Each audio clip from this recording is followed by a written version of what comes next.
Yo, yo, yo, yo, World of Kings. What's up? This is Terminator back with Epic Gaming, bringing you another exclusive video guide to the Dragon City Temple Normal Mode Dungeon. Getting a lot of messages from folks about Epic Gaming strategy and approach, why we have so many markers, what's the tank rotation, what are the mechanics, etc. So I decided to post a quick video to give your guilds a head start. But first I want to give a shout out to my man Carl, who is the Epic Gaming Guild Deputy. He's been leading us on these last several clears, and this is actually his strategy. So thanks Carl for allowing me to share the strategy with the rest of the community. So first up is the boss pull. You want to make sure that you pull the boss to the green square marker that we've set up. We also set up a Roman numeral 1 and a Roman numeral 2, which is where we want our melee and range DPS to be. Positioning the boss is very important in this fight. The boss actually does a tail swipe, so you want to make sure that the boss's tail is kind of pointed towards the center of the room like he is now, with all the range DPS and all the melee and all the healers on either side of the boss. The first mechanic you're going to see is Seed of Shadows. You're going to get a shadow circle at your feet, which is a precursor to taking a little bit of damage like you would a living bomb, but you're also going to turn to a crystal. So when this happens, DPSers want to make sure that they break them out. Crystals are very squishy, so it's not hard. And also you want to make sure that you assign 6 players to do this. This is always a good strategy whenever you can telegraph who's actually going to get the mechanic. And in this case, this boss does it to the 6 players farthest away. So next up, I want to talk about tank strategy. Highly recommend that when your guild comes to this fight, that you bring 4 tanks. Epic Gaming initially tried it with 2 tanks, and then we went to 3 tanks, and things didn't start clicking until we actually brought 4 tanks. So tonight we brought our 4 strongest tanks. You want to make sure that the tanks are tanking in a rotation. Whoever has aggro on the boss will get a debuff, and this debuff will stack. And once the stack reaches 12 or 13, which seem to be the magic number, then you want to make sure that you're rotating aggro.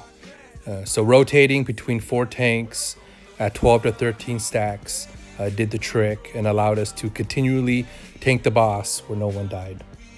Second mechanic you're going to see in this fight is Space Storm.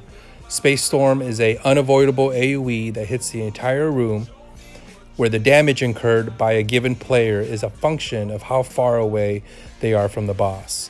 So to handle this mechanic, we simply set a white marker for everyone to run to, which provides enough distance from the boss where the AoE hardly does any damage. So the next mechanic is the Shadow Destruction and Scourge of God mechanic. Very similar to the Seed of Shadow mechanic, but the 6 players furthest away from the boss will get marked with a purple AoE circle at their feet, which is a precursor to dropping the purple puddles. And then right after that, they're going to get a yellow AoE at their feet, which is a precursor to dropping yellow puddles. So you want to make sure that the 6 players assigned to drop these are furthest away from the boss so that it's nowhere near the raid. Immediately after that, 2 players will get marked with a yellow text box over their head or a purple text box over their head. Very important that whoever gets marked runs to the back of the room at the assigned markers. In this case, we've set up yellow and purple markers, so that way when they drop the elementals that will spawn from them, the raid has enough time to kill them. So once these elementals are dead, they're going to drop either a yellow orb or a purple orb. And these orbs are very important because we need these orbs to be able to stomp out the yellow and purple puddles that are about to explode. So whoever picks up the yellow orb is responsible for stomping out the purple puddles, and whoever picks up the purple orb is responsible for stomping out the yellow puddles.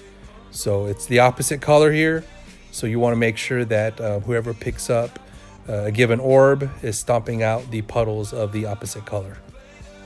So after that, it basically resets to the first mechanic, which was a Seed of Shadows. And so again, the 6 players furthest from the boss will get marked and become a crystal. All DPSers need to jump off the boss and help break your teammates out. After this, we're going to get a share damage. So we didn't see sheer damage in the first phase, but sheer damage will happen right after the Seed of Shadows.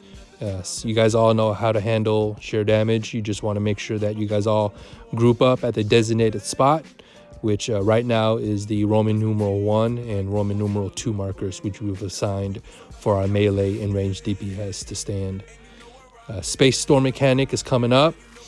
Again, when it comes to Space Storm, the damage you incur as a player will be a function of how far or how close you are to the boss.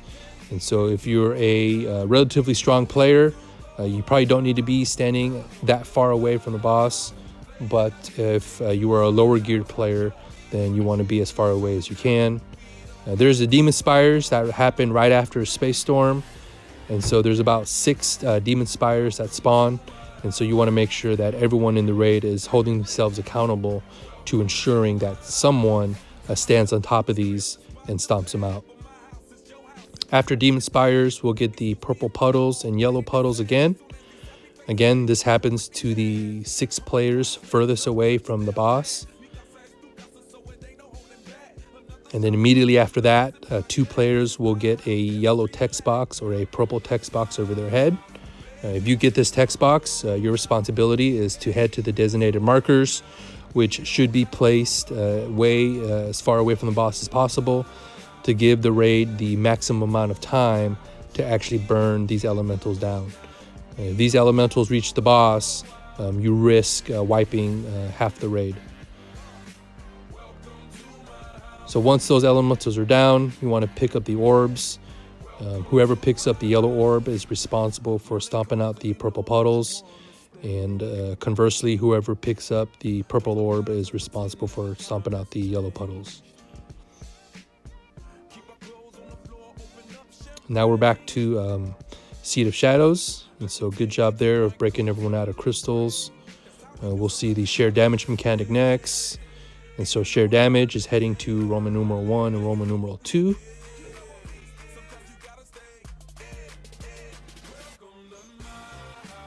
And then we'll be back to Space Storm after this.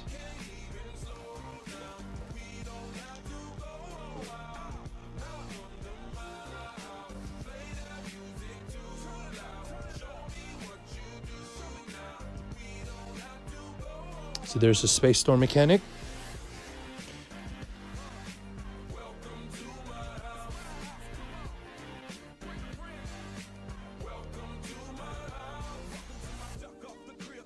And then right after Space Storm, we'll get the Demon Spires.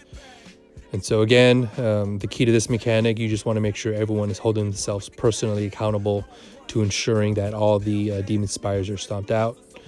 We got one way in the back here that I'll get, and as you can see, even though it's gone, you want to make sure that you stand on top of it until you see a little explosion there, which is your signal that it's okay to leave it. So there's the purple puddles, followed up by the yellow puddles, followed up by 2 players getting the yellow text box and the purple text box. And if you get the yellow text box, you want to make sure you go to your color. Likewise, if you get the purple text box.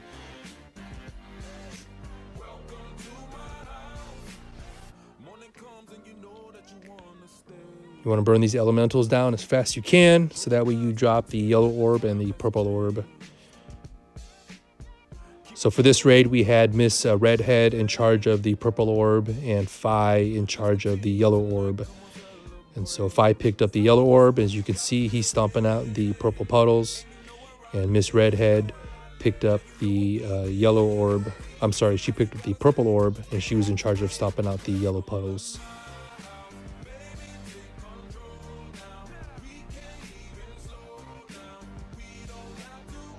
Yeah, these crystals that we all get encased in, they're very, very squishy. You get a Weapon Master or Berserker, and they basically break them in one hit.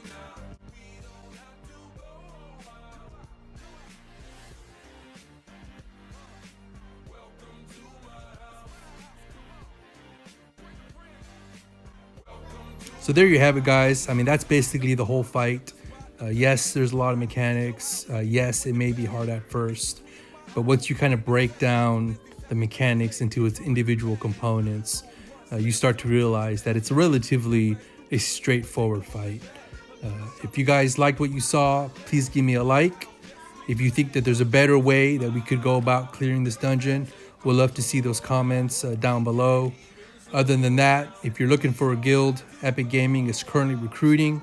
We would love to have you guys join up so that we can start clearing some of these dungeons together. Thank you very much. I'll see you when I see you. Peace.